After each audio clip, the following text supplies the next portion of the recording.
का खात्मा देखने को मिल रहा है। आप मेरे साथ बने रहें। इस बीच एक और बड़ी खबर उसका रुख करेंगे, जहां पाकिस्तान के दौरे पर ईरान के राष्ट्रपति पजेश्कियान है। ये बड़ी खबर निकलकर सामने आ रही है, जहां पजेश्कियान के साथ उच्च स्तरीय प्रतिनिधिमंडल भी दौरे पर है। विदेश मंत्री आराक्ची और कई मंत्री और अधिकारी इस दौरे में शामिल हैं। ये बड़ी खबर निकलकर सामने आ रही है। ईरान के प्रेसिडेंट पजेश्कियान का ये दौरा पाकिस्तान का है। इजराइल से 12 दिनों की जंग के बाद पहला ये विदेश का दौरा। पहले आधिकारिक दौरे के तौर पर पाकिस्तान का चुनाव उनके द्वारा किया गया। ये बड़ी खबर है जो निकलकर सामने आ रही है। तो पहले अपने आधिकारिक दौरे पर पाकिस्तान जाएंगे मसूद पजेश्कियान। पाकिस्तान के आर्मी चीफ जनरल असीम मुनीर के व्हाइट हाउस में लंच करने के बाद से एक्शन में है और पाकिस्तान लगातार भारत के साथ जंग रुकवाने के लिए ट्रंप को नोबेल शांति पुरस्कार देने की मांग कर रहा है।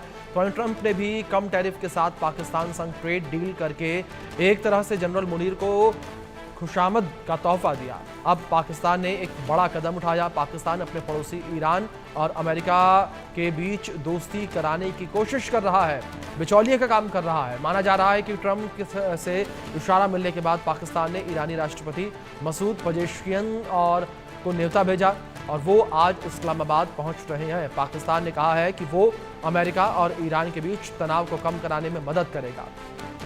पाकिस्तान इसे हेनरी किसिंजर के ऐतिहासिक घटनाक्रम को दोहराने के रूप में भी देख रहा है, मौके के रूप में इसे ले रहा है। तो पाकिस्तान जो है एक बड़े मौके के तौर पर इस पूरी घटना को, इस पूरे दौरे को जो है वो देख रहा है। इस बीच एक और बड़ी खबर है। ईरान के राष्ट्रपति के पाकिस्तान के दौरे से जुड़ी खबर है। पाकिस्तान की सड़कों पर पजेश्कियान के पोस्टर लगाए गए हैं। पजेश्कियान के स्वागत में पोस्टर जो है वो पाकिस्तान में लगाए गए हैं। जिस तरीके से ईरानी राष्ट्रपति पजेश्कियान का ये पाकिस्तान का दौरा है और पाकिस्तानी राजधानी इस्लामाबाद में पोस्टर जो है वो लगे हुए हैं। तो बड़ी खबर है जो इस बीच निकलकर सामने आ रही है। ईरान के राष्ट्रपति का पाकिस्तान का दौरा और काफ़ी अहम ये दौरा जो है बताया जा रहा है पाकिस्तान के लिहाज से। पाकिस्तान जो है वो इसे अपने आप में एक बड़ी जीत के तौर पर भी देख रहा है। पाकिस्तान ये कह रहा है कि हम जो है ईरान और अमेरिका के बीच में जो एक विवाद है उस विवाद को ख़त्म करवाने का प्रयास करेंगे। तो वहीं पाकिस्तान के दौरे पर ईरान के राष्ट्रपति हैं, उसको लेकर कुछ इन्फॉर्मेशन है वो आप तक पहुंचा दें। जहां पाकिस्तान के दौरे पर ईरान के राष्ट्रपति पजेश्कियान है, उनका दौरा है पाकिस्तान का और पजेश्कियान के साथ उच्च स्तरीय प्रतिनिधिमंडल जो है वो भी इस दौरे में शामिल होगा और उनके साथ विदेश मंत्री आराक्ची और कई मंत्री और अधिकारी शामिल रहेंगे। इजराइल से 12 दिनों की जंग के बाद ये पहला विदेश का दौरा और पाकिस्तान को उन्होंने चुना।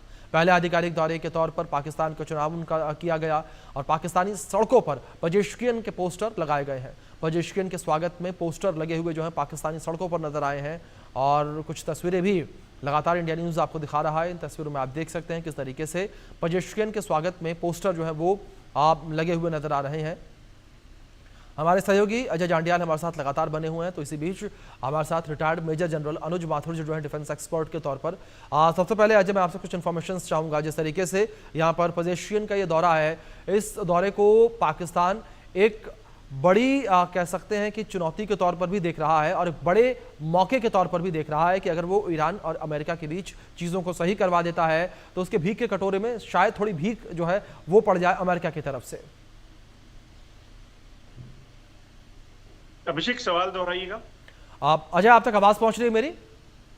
जी अजय, सवाल मैंने ये किया कि जिस तरीके से अगर पजेश्कियान के दौरे को लेकर बात करें तो पाकिस्तान जो है इस पूरे के पूरे पजेश्कियान के दौरे को एक बड़ी उपलब्धि के तौर पर भी देख रहा है। उसे ये लग रहा है कि अगर वो अमेरिका और ईरान के बीच चीजों को ठीक करवा देता है तो उसे इसका लाभ मिलेगा। उसके भीख के कटोरे में कुछ कह सकते हैं कि चिल्लर अमेरिका डाल देगा। देखिए, दो चीजें हैं इसमें, क्योंकि ये 2 दिवसीय दौरा जो है ईरान के प्रेसिडेंट का है पाकिस्तान में, इसे आप 2 तरीके से देखें। एक कि पाकिस्तान अगर इसमें मीडिएशन कराने की बात कर रहा होता तो फिर शायद पाकिस्तान के जो प्राइम मिनिस्टर हैं वो ईरान गए होते, बातचीत करते। मगर मुझे लगता है कि इसे इस एंगल से भी देखना पड़ेगा कि क्या ईरान का जो है पाकिस्तान से अपना एतराज जताएगा, जिससे पाकिस्तान के जो पाकिस्तानी फोर्सेस के बेस कैंप पाकिस्तान में हैं। अभी पिछले दिनों ये भी खबर आई कि अमेरिका के जो न्यूक्लियर वेपन्स हैं वो पाकिस्तान में हैं और उनकी डिप्लॉयमेंट जो फोर्सेस की है वो भी पाकिस्तान में है। तो ऐसे में इस चीज को भी देखना होगा कि क्या ये जो हो रहा है इस पे ईरान जो है अपना एतराज जता सकता है कि पाकिस्तान के आर्मी चीफ जो है वो अमेरिका में गए थे और वहां जाकर उन्होंने लंच पे थे, वो भी तब जब ईरान पर हमला हुआ था। और पाकिस्तान की एक्सपेक्टेशन ईरान से ये रहती है कि वो उसे मदद करे। तो ये दोनों चीजें हैं, क्या वो मीडिएशन करके अमेरिका और ईरान के बीच में सुलह कराना चाहते हैं, क्योंकि ईरान की दो टूक जो नीति है वो बड़ी क्लियर है कि ईरान चाहता है कि वो न्यूक्लियर पावर बने और इस चीज से अगर रोकने का प्रयास उसे कोई करेगा तो वो नहीं मानेगा। वहीं अगर ईरान को लेकर अगर मीडिएशन की बात हो तो क्या पाकिस्तान न्यूक्लियर बनाने के लिए अमेरिका से परमिशन ले लेगा? तो ये दोनों अलग अलग चीजें हैं। तो ऐसे में देखना होगा कि क्या ये मीडिएशन पाकिस्तान, ईरान और अमेरिका के बीच में कर रहा है, उसका कोई फायदा दिलाएगा, या फिर ईरान जो है पाकिस्तान पर दबाव बनाता है कि आप अमेरिका के साथ दोस्ताना रवैया रखना चाहते हैं तो वहां रखिए, फिर आप हमारे साथ नहीं जुड़ेंगे। बीइंग इस्लामिक कंट्री जो है वो पाकिस्तान कदापि नहीं चाहेगा कि ईरान के साथ उसके ताल्लुकात बिगड़े। जी अनुज जी, दूसरी ओर मैं आपसे समझना चाहूंगा, जिस तरीके से यहाँ पर ईरान के राष्ट्रपति का दौरा है, क्या आपको लगता है कि पाकिस्तान को इससे कोई लाभ मिलता हुआ आने वाले समय में नजर आएगा? अभिषेक, जय हिंद। देखिए, मैं आपको एक बात बताऊं कि पाकिस्तान की आज ऐसी परिस्थिति है कि पाकिस्तान को पूरे दुनिया का हर देश जो जिनको की वो समझते हैं दोस्त है, वो उसको इस्तेमाल कर रहा है। ये शब्द, हालांकि इस शब्द का मैं प्रयोग करना चाहूंगा आपकी इजाजत से, क्योंकि आप देखिए कि ये बात में निश्चित रूप से ईरान को मालूम है।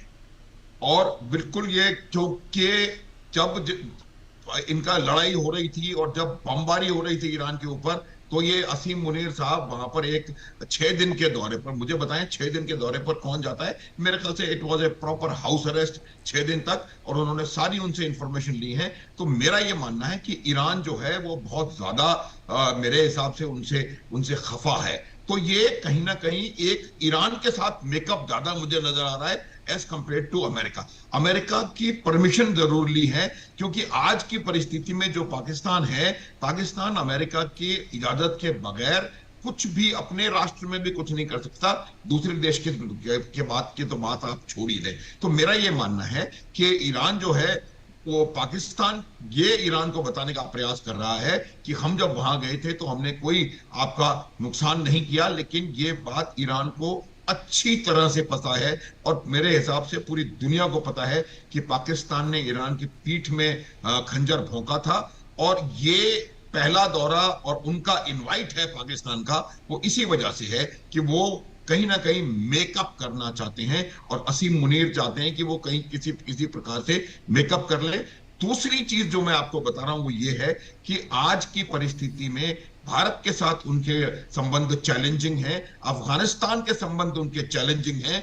तो वो एक कोशिश ये कर रहे हैं कि जो तमाम नेबरहुड से उनके संबंध चैलेंजिंग रहेंगे तो कहीं ना कहीं बहुत ज्यादा उनको परेशानी होने वाली है।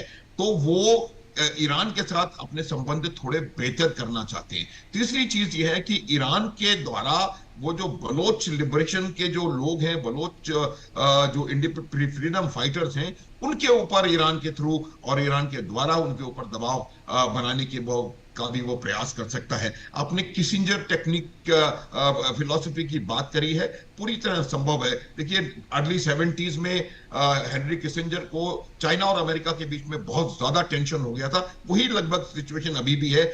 और उस समय उन्होंने हेनरी किसिंजर पाकिस्तान के थ्रू, पाकिस्तान मीडिएटेड इन लोगों की बातचीत में, और हेनरी किसिंजर मेरे ख्याल से पाकिस्तान के थ्रू ही चाइना गए थे और हालात सुधर गए थे। तो कहीं ना कहीं वो उस प्रकार का रोल भी प्ले करने की कोशिश कर रहा है। लेकिन मेरा ये मानना है, मैं अजय से पूरी तरह से सहमत हूं। पहली बात, ईरान उनके साथ नाराजगी दिखाएगा। दूसरी बात, पाकिस्तान चाहता है कि वो अपना पक्ष क्लियर करे और वो इस बात को क्लियर कर दे कि भाई हमने कोई आपका नुकसान नहीं किया, हमने आपकी पीठ में खंजर नहीं मोका।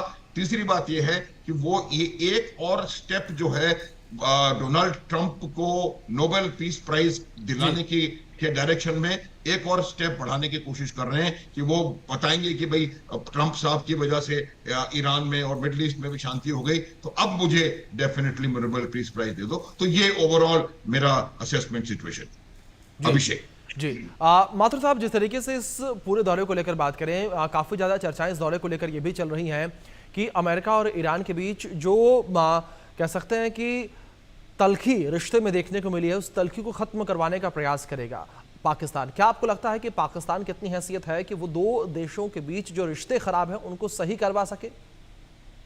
अभिषेक, मैं आपको एक बात बताऊं बिल्कुल क्लियर, कि जहां तक ईरान का प्रश्न है जी, जब तक इजराइल है जी, जब तक वो ईरान अपना इजराइल में अपना अपना वो पूरा हिसाब किताब बराबर नहीं कर लेता है, तब तक मुझे नहीं लगता कि इजराइल और ईरान के संबंध सुधरेंगे। और अगर इजराइल और ईरान के संबंध नहीं सुधरेंगे तो पाकिस्तान हो या कोई और भी स्थान हो, मेरे को लगता नहीं है कि अमेरिका के साथ उनके संबंध सुधर पाएंगे, क्योंकि इजराइल जो है वो अमेरिका का एक बहुत बड़ा एसेट है पूरे मिडिल ईस्ट में। उनका उनका एक बैस्टियन है मिडिल ईस्ट में। तो मेरा ये मानना है कि पाकिस्तान प्रयास जरूर कर रहा होगा कि कर सकता है अमेरिका और ईरान के बीच में तल्खी को दूर कराने का, लेकिन वो इतनी आसानी से दूर होने वाली मेरे हिसाब से नहीं है, क्योंकि मेरा असेसमेंट यही है कि उन दोनों के बीच में विषय पाकिस्तान का नहीं है, उनके बीच में विषय तेल, रूस और चीन का नहीं है। Main bone of contention middle east की सिचुएशन है, मिडिल ईस्ट में इजराइल की रोल है। और जिस प्रकार से ईरान ने अमेरिका के एसेट्स के ऊपर कतार में हमला किया था, तो उस तल्खी को सुधार पाना मुझे नहीं लगता इतना आसान होगा। उसकी डायनेमिक्स, उसकी जियोपॉलिटिक्स कहीं ज्यादा ऊपर और कहीं ज्यादा ऊंचाई पर है। प्रयास हो सकता है जरूर करें। यह भी संभव है कि अमेरिका के दबाव में ही उन्होंने ईरान को न्योता दिया है वहां आने का, लेकिन ईरान के साथ उनको अपने स्कोर सेटल करना वो भी बहुत आवश्यक है। और उनको ईरान को ये बताना कि उन्होंने उनके साथ विश्वासघात नहीं किया है वो भी बहुत जरूरी है। और ईरान का भी पाकिस्तान को जाकर के नाराजगी, मेरे हिसाब से ये मित्रता की उतनी बड़ी विजिट नहीं होगी। शायद ईरान भी अपना प्रोटेस्ट, अपनी नाराजगी उनके साथ जताए, और इसी वजह से वो वहां पर जाके 2 दिन के लिए जा रहे हैं और बहुत हाई लेवल डेलीगेशन लेकर के जा रहे हैं। इतने हाई लेवल डेलीगेशन, और ये वो तब है जबकि जो वॉर 12 दिन की जो युद्ध था। माथुर साहब माफी के साथ मैं बीच में आपको टोक रहा हूं। एक चीज मैं इसमें और ऐड ऑन करूंगा। जिस तरीके से आपने हाई लेवल डेलीगेशन का जिक्र किया, मैं उसी प्रश्न पे आने वाला था अगला, कि हाई लेवल डेलीगेशन के साथ जिस तरीके से ईरानी राष्ट्रपति पहुंचे हैं, क्या आपको लगता है कि पाकिस्तान और ईरान के बीच कोई करार होता हुआ नजर आएगा? अब जब भी इस प्रकार की विजिट्स होती हैं तो कोई ट्रेड का, कोई कॉमर्स का, कोई किसी और का मदद का करार तो होंगे ही। अदरवाइज वो इस विजिट को कैसे आप जस्टिफाई करेंगे? आप एक राष्ट्राध्यक्ष दूसरे राष्ट्र में विजिट के लिए जा रहा, राष्ट्राध्यक्ष तो नहीं है, प्रेसिडेंट है ईरान के, खमैनी है वहां के, सब कुछ। लेकिन जब वो वहां जा रहे हैं तो कुछ ना कुछ तो उसके अंदर होगा, ये मेरा मानना है। कुछ बातचीत होगी, कोई ट्रेड का कुछ होगा, कोई बॉर्डर का कोई बातचीत होगी, बलोचों के बारे में बातचीत होगी, कुछ करार तेल के बारे में हो सकता है। लेकिन जब अमेरिका भारत से नाराजगी कर सकता है ईरान से तेल लेने पर, तो वो पाकिस्तान को भी अलाउ नहीं करेगा। तो किस प्रकार के करार दोनों देशों के बीच में होंगे वो आगे आने वाला समय देखने वाला बताएगा। लेकिन मेरा ये मानना है कि अमेरिका और ईरान की जो तल्खी है वो पाकिस्तान इतनी आसानी से दूर करवा नहीं सकता, और इतनी आसानी से वो तल्खी दूर होने वाली भी नहीं है। अभी अमेरिका ने उनको फिर वार्निंग दी थी कि आप न्यूक्लियर वेपन नहीं बनाएंगे। ईरान ने निश्चित कर रखा है कि वो न्यूक्लियर वेपन चाहे कुछ हो जाए हर हालत में न्यूक्लियर प्रोग्राम को जारी रखेंगे। दूसरी एक और बात अभिषेक जो मैं समझता हूं कि वो ये है कि पाकिस्तान भी कहीं ना कहीं अंदर ही अंदर ये नहीं चाहता कि Iran nuclear assets, nuclear bombs weaponise कर ले न्यूक्लियर अपनी टेक्नोलॉजी को। क्यों? क्योंकि वो चाहता है कि मैं अकेला इस्लामिक दुनिया का अकेला न्यूक्लियर पावर बना रहूं। तो ये संभावना है। हालांकि इसी पाकिस्तान ने चोरी से ईरान को टेक्नोलॉजी देने की कोशिश करी थी। ये बहुत ज्यादा पुरानी बात नहीं है, हमें और आपको याद होनी चाहिए। लेकिन मेरा ये मानना है कि पाकिस्तान का भी अपना एक एजेंडा है। पाकिस्तान की हालत बलोचिस्तान में खराब है, तो बलोचिस्तान में कहीं ना कहीं वो दबाव डलवाने का प्रयास करेगा। अमेरिका का वो अभी अमेरिका का राजदूत की तरह से काम करने की कोशिश करेगा, और हो सकता है अमेरिका और ईरान के संबंधों के बीच बारे में बातचीत हो, लेकिन मुझे लगता नहीं है कि उसका कोई कंक्रीट रिजल्ट निकलने वाला है। और बातचीत भी वो किस स्पीच। हैसियत से लेकिन माथुर साहब एक चीज इसमें और ऐड ऑन करने वाली है कि क्या आपको लगता है कि पाकिस्तान खार खा के बैठा है? क्योंकि अगर ईरान के साथ भारत के संबंधों को लेकर बात करें तो भारत के संबंध बड़े बेहतरीन हैं। आप जिस तरीके से NSA अजीत डोभाल ने मई 2025 में भी जो ईरान के सुरक्षा परिषद प्रमुख अली अकबर अहमदान है उनके साथ बातचीत की थी, तमाम मुद्दों को लेकर, जो क्षेत्रीय सुरक्षा है उसको लेकर बात हुई, और दूसरी ओर जो चाबहार बंदरगाह और international north south transport corridor है उसको लेकर बात हुई थी। और इस चीज से पाकिस्तान लंबे समय से खार खाकर बैठा है। क्या आपको लगता है कि इन सब चीजों को भी ध्यान में रखकर पाकिस्तान ने यहां पर पजेश्कियन को न्योता दिया पाकिस्तान आने का? देखिए, मैं यही बता रहा था आपको कि पाकिस्तान का अपना एजेंडा है, लेकिन मैं इतना आपको बता सकता हूं कि भारत और ईरान के संबंध बहुत पुराने, बहुत प्रगाढ़ संबंध हैं और ऐतिहासिक संबंध हैं। एक चीज और मैं बताऊंगा कि अभी जब भारत के ऊपर ये टैरिफ लगाए हैं और भारत के ऊपर ट्रेड सैंक्शंस लगाने की बात चल रही है, उस समय एकमात्र इस्लामिक देश जो कि अमेरिका के खिलाफ निकल करके आया और उन्होंने बोला है वो ईरान है। तो मेरा ये मानना है कि पाकिस्तान चाहे जो कर ले, भारत और ईरान के संबंध जो हैं वो बहुत बेहतर हैं। भारत और ईरान के संबंध बहुत चीजों पर निर्भर करते हैं और वो जो चाणक्य का प्रिंसिपल है वो भी कहीं ना कहीं आपको नजर आएगा। मित्र आपका जो नेबर है, नेबर का नेबर आपका हमेशा मित्र होता है, और वही चीज हमारे और ईरान के रिलेशनशिप में है, पहली बात। दूसरी बात यह है कि हमने इस पूरे लड़ाई के दौरान हमारे इजराइल के साथ इतने अच्छे रिश्ते हैं, फिर भी कभी खुल करके या किसी भी तरह से ईरान को एक बार भी ऐसा मैसेज नहीं गया है कि हम उनके खिलाफ हैं या उनका अपोज करेंगे उनको किसी भी फोरम पर। तो मेरा ये मानना है कि आज की परिस्थिति, आज की जो वर्ल्ड जियोपॉलिटिक्स है, उसमें एक भारत ईरान का जो एक अच्छा रिलेशन है वो बहुत इंपॉर्टेंट है। और आपने कल हम इसके बारे में बात कर रहे थे, तो वो जो रशिया चाइना इंडिया का वो है, तो ये टोटल जो इनका पहले क्रिक था, चाइना ईरान रशिया और नॉर्थ कोरिया, और उसमें कहीं ब्राजील और भारत भी जुड़ता हुआ नजर आ रहा है। इवेंचुअली होने क्या वाला है कि अमेरिका जिस प्रकार से अपने गेम खेल रहा है, उससे काफी दुनिया के लोग अमेरिका के खिलाफ हो सकते हैं और शायद कहीं ना कहीं एक संभावना बन सकती है कि वो इकट्ठे हो, ये नया जियोपॉलिटिकल ऑर्डर उभर करके आ सकता है और उसमें भारत और ईरान एक बहुत इंपॉर्टेंट अलायंस बन करके आएगा। तो ये पाकिस्तान का ये प्रयास रहे भी तो भी मुझे बिल्कुल माथुर साहब, अब देखना यह होगा किस तरीके से ये पूरा का पूरा दौरा संपन्न होता है और अमेरिका के साथ जो समझौते की बातें निकलकर सामने आ रही हैं वो कैसे होगा। फिलहाल बहुत शुक्रिया सर आपका जुड़ने के लिए और इस पूरी अपडेट्स के लिए भी। वक्त छोटे से ब्रेक का, बने रहे इंडिया न्यूज के साथ। दीप्ति अरोरा जी सिर्फ 38 साल की उम्र में एक बीमारी